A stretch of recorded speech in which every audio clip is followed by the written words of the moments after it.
the blog post as well. Yeah. I love the blog post style. But you enjoyed the writing of it? Yeah. Good. I'm glad. The original version of this was trying to write it using Solvit. I've had some successes with writing in Solvit, but it can be really hard to get the AI models not to generate really slop-looking prose. So probably did two different versions of this, trying to use AI, and then at the end of the day, just had to write it myself without any assistance. So like you wrote each and every line by yourself after. Yeah, roads is an incorrect term. I actually can't write to save my life. I use transcription. So a lot of the way that I write is how I speak. I've been using Whisper Flow or Mac Whisper currently for doing a lot of my transcription and dictation stuff. So Haya was mentioning that how this is one step closer towards starting a $1 billion single person company. Yeah, I hope so. We've been slowly chipping away at different parts of creating a business, especially one that might integrate with AI. They have a lot of web dev experience now with fast HTML, database, persistent storage with FastLight, can do payments now with Stripe. We think we've solved the hosting problem for Python in general with Plash and even Auth as well. I don't know if you've seen our new Plash Auth service, but it makes it so that you don't have to touch Google like GCP console at all. You can just do everything in Plash for getting an OAuth sign up.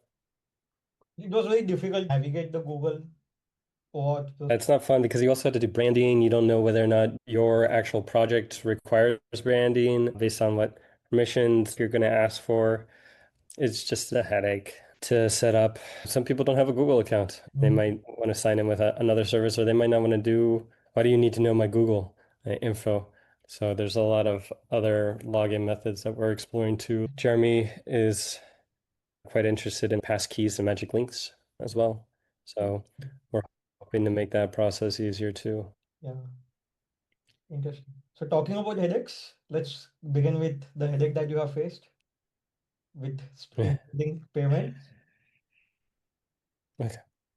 Sounds good. Hey everyone. So I'm Nathan and I work at Answer.ai as a technical occupation job title that they give us is research and development staff.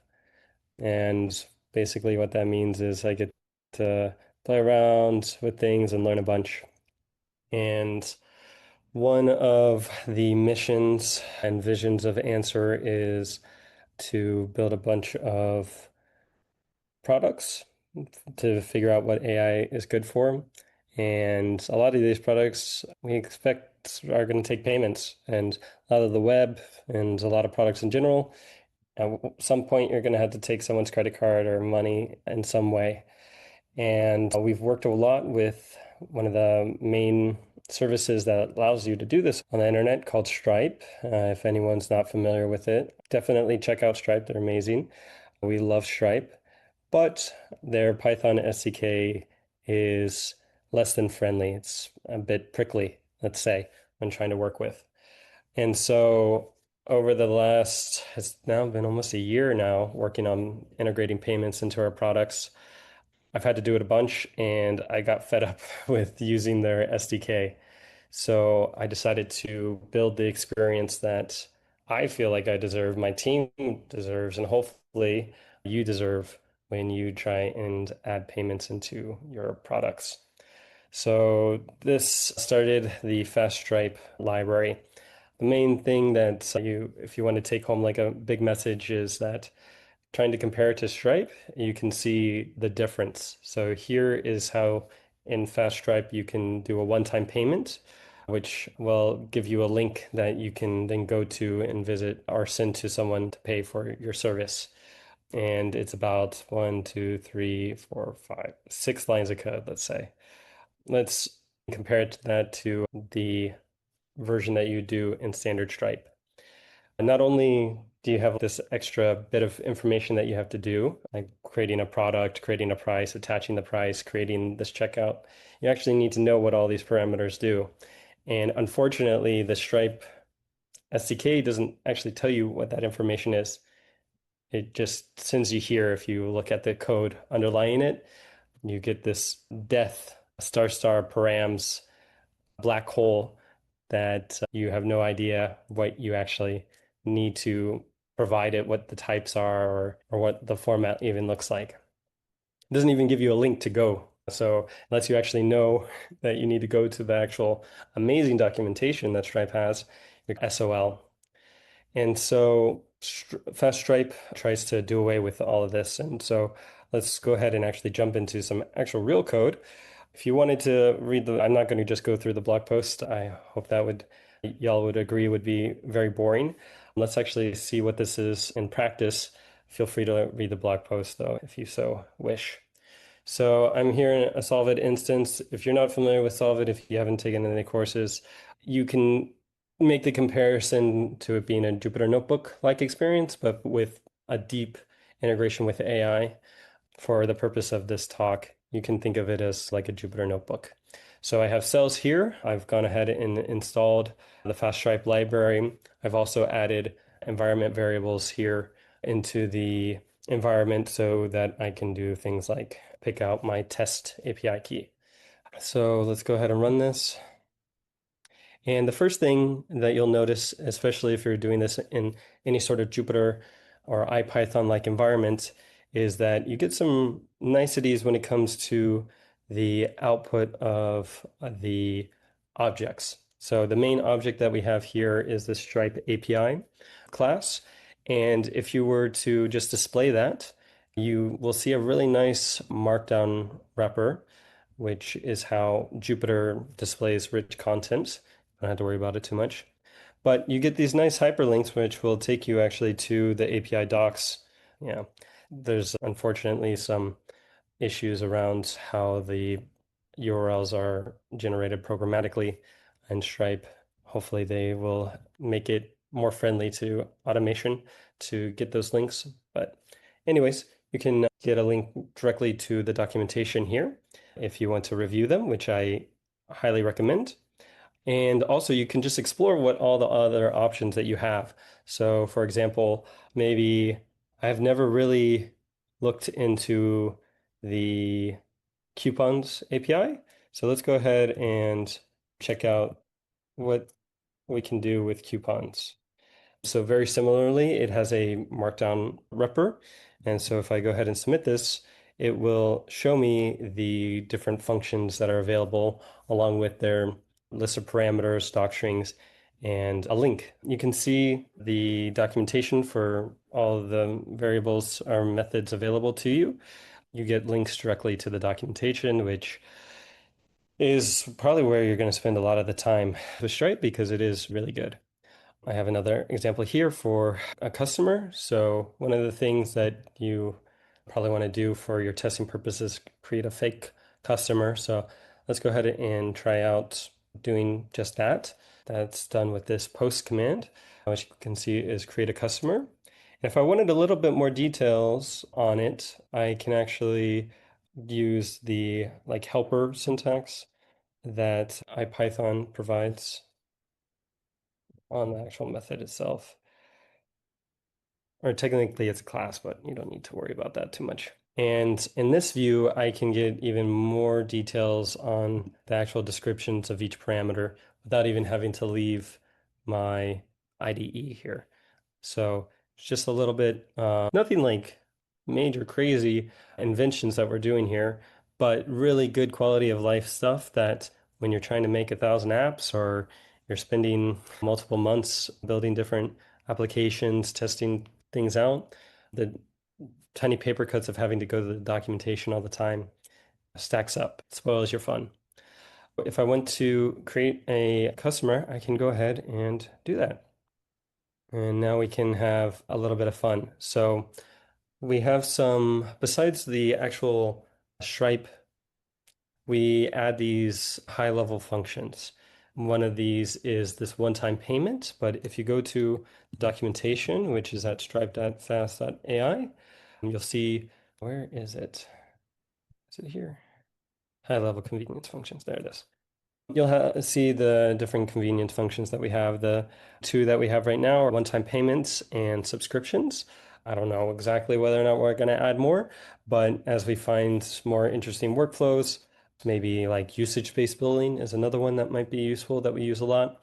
Maybe we'll add a high-level convenience method for that, if it makes sense. And so if we run this, all we need, again, for documentation, you can check out exactly what this function does. Creates a single one-time payment, and it has better documentation than that. But here's what it does under the hood. We have some other one-time payment types or high-level methods that you're probably not going to use that much. There's this price product that essentially associates a price with a product, which is basically always what you had to do, but in the Stripe Python SDK, they're separate operations. So when we create this, it creates the product. If it already exists, it won't create it, it'll just reuse it. It's whatever amount we have. If we wanted to, we could change the currency, we could change how the quantity of items that the user would be getting based off of this purchase. But for a very basic, minimal example one, you just need the product name, the cost, and the success and cancel URLs, which is basically just routing mechanisms for whether or not everything went well, that goes to the success, or everything went horribly wrong, and it goes to the cancel. So if we run this, we can get this URL and actually visit it. And I could put in my information here, but I'm going to skip that step since I'm recording. But if you're not familiar with test mode in Stripe, you actually don't need to put in a real credit card when you're in test mode. There's a special credit card that you specify, but you can find that information in Stripe. That's beyond this tutorial. Let's go ahead and go back here. It's a very similar process for subscriptions, and this will renew every month or by default. It's every month, but you can change that to be a yearly, and you probably can even do daily. I forget exactly, but you can see the interval here. You change that to whichever one that you want. And if you wanted to figure out what values that you put for there, let's check out the code that it actually ends up doing. It uses checkout session post. Let's look at what that looks like. Parameters, interval, recurring. It's called recurring. It can be a little bit odd with the naming convention. So when you pass in the recurring for subscription modes with a recurring price, where is recurring? Okay, I won't subject y'all to watching me go through and try and find that exact piece. Oh, it's in price product, yeah, because it's part of the price. So if we wanted to do that, I won't send you down that rabbit hole, but you can go as far and as deep into the documentation as you want in your editor without having to go to the API if you don't want to. Now, when you are dealing with Stripe, the way that you get information on whether or not things were successful is using webhooks. Stripe is nice in which when something on their site is triggered, such as a checkout being successful, it will ping whatever URL you give them to tell you this particular user checked out, they paid this correct amount, or they canceled, or their subscription renewed, or they canceled it. With FastHTML, it's quite easy. You basically define a route called webhook and tell Stripe the domain that you want, or if you're using locally, they have special tunneling methods to do this. But once you have that configured, anytime a user checks out using one of your URLs, you'll get a post request here, and you simply verify that this actually came from Stripe. After that, you basically check different types of events. One of them, for the purpose of this tutorial, is the checkout session completed event, where you can do something like add that information to the user so that this information was that they actually paid. Now, I tried to get webhooks to work and solve it. It got a little bit unwieldy. It didn't fully work how I was wanting to intend it to work for this tutorial. But there is another example. So I'm going to go ahead and switch my screen here to the code from the Fast HTML examples library. So if you're not familiar with this, it's on GitHub under the Answer.ai organization. It's just called Fast HTML-examples. And there is a nice little e-commerce example that walks you through this process using FastStripe. It uses Google OAuth for databases with users.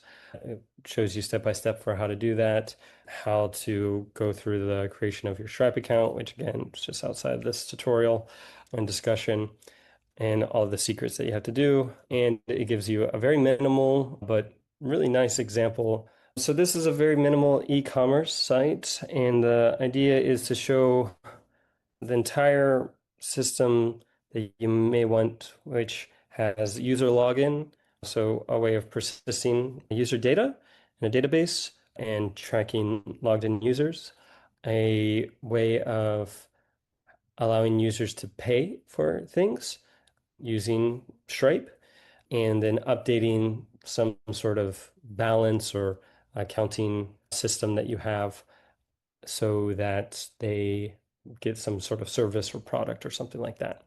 In this case, we have a user and we use credits. They start off with 100 credits, and one credit is equal to, you can buy 100 credits for $10. So credits is $10 worth.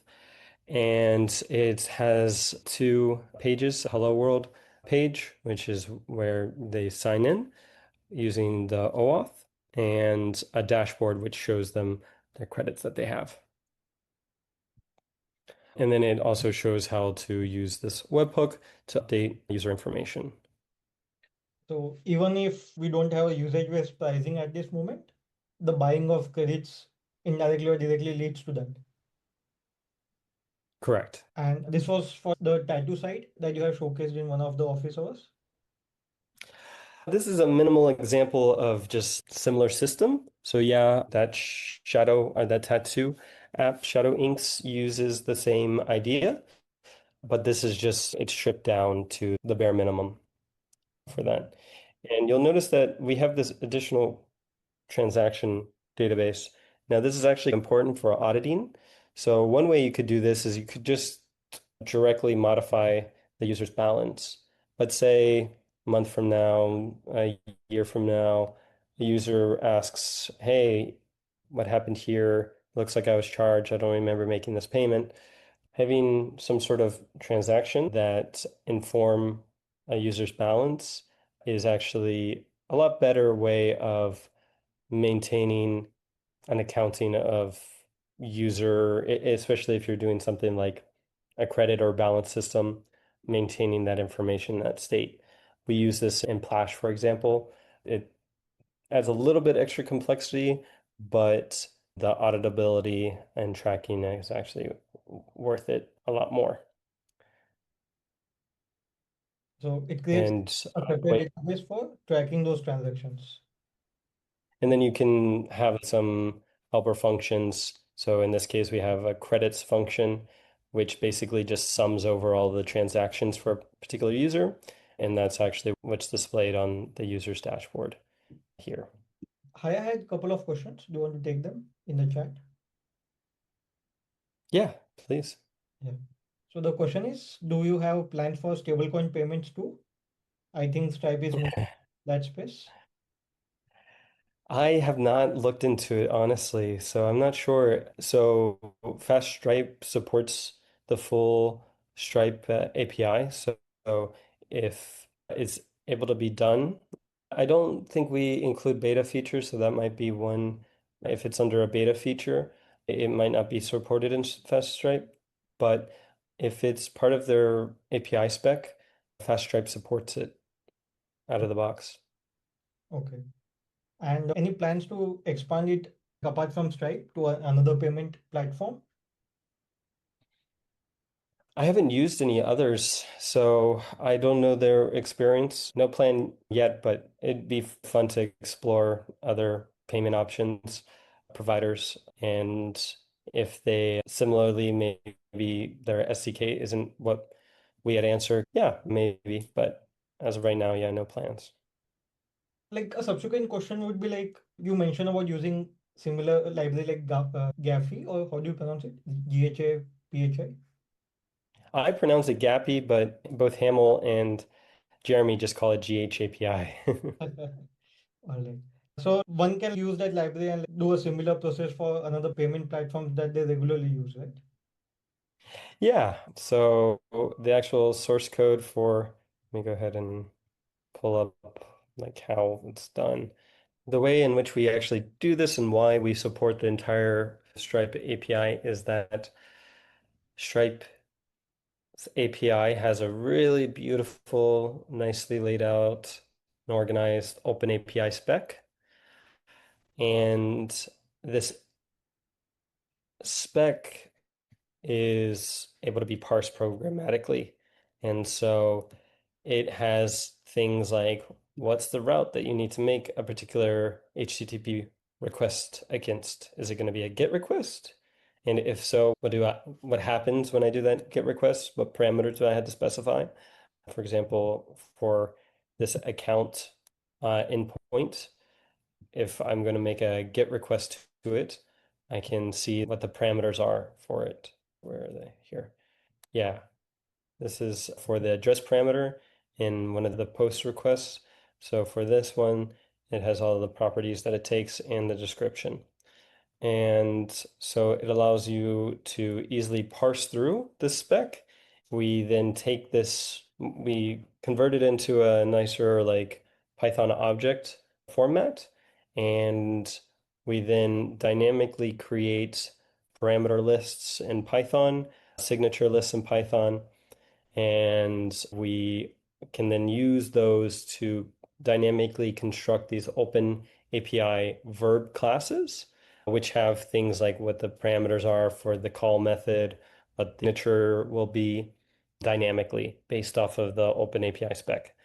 And the GitHub API has a similar open API spec. And so the GHAPI or GAPI library does the same process. And you can do this for any open API spec. We are actually planning on making a generalized version of this because there's actually quite a lot of nice open API specs out in the world to automatically generate these Python SDKs from these specs. Interesting.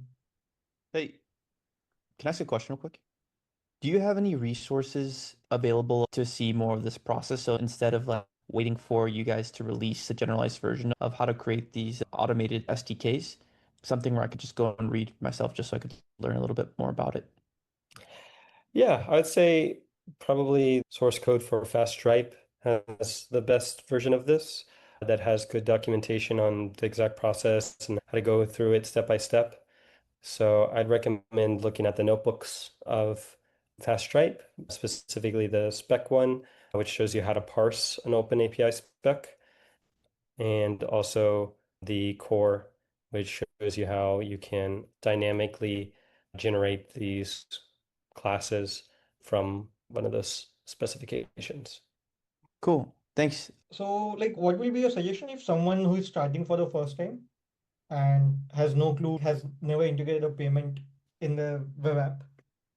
Yeah, so I would recommend going through the blog post and try running the fast HTML tutorial. After that, I would spend some good time in the Stripe APIs and some of their tutorials. The thing that you need to know about their tutorials is that I've had a few difficulties with customizing them. They don't seem to have just the right amount of information for me to be able to then take it and expand it to the next level. Other blog posts might be a little bit better that walk you through that process. For me personally, it was a bunch of trial and error and reading the API spec. So if you want to do that method, that's the way that worked for me. I had one more question. the Stripe or FastStripe handle loyalty point systems? Oof, I've never used that loyalty point system. I'm sure you could configure something like in your own database. Stripe might have its own way of doing it, but I'm not sure. It also, you have to, unfortunately, another problem that you run into for any sort of payment processor, including Stripe, is automatic tax handling. It's I'm no tax expert, so consult whatever lawyers or whatever you need. This is not legal advice, yada yada yada. But you have to set that up specifically through Stripe. FastStripe doesn't help you with that either, unfortunately.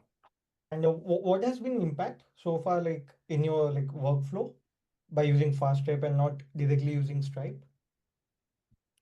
Significant cut down in code. A lot of edge cases that you have to handle, especially when you have to do something like create a bunch of products on the fly.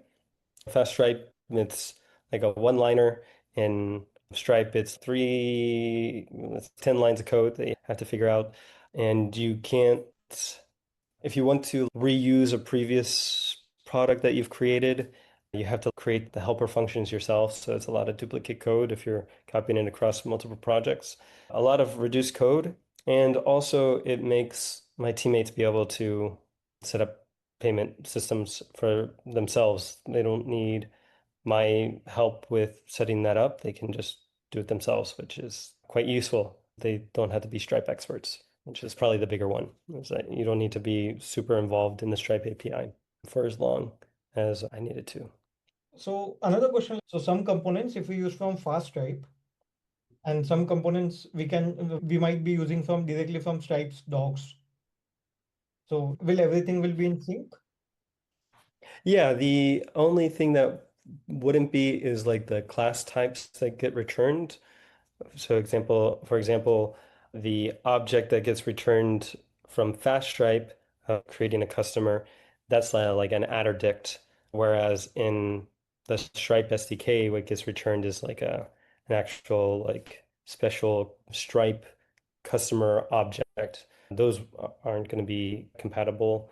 But in terms of if you created a product the old Stripe way and you have the name or whatnot, you can look it up, you can modify it, you can delete it, and you can whatever in FastStripe with no issues. I had one more question.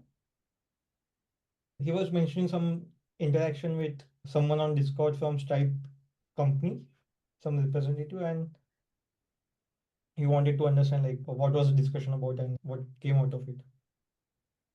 Yeah, unfortunately, right as I had wrapped this up and started those discussions, I started moving. Not too much got done, but we're always excited to collaborate and stuff with Stripe. Again, like they made an amazing product. We use them for everything. They have great documentation for their API.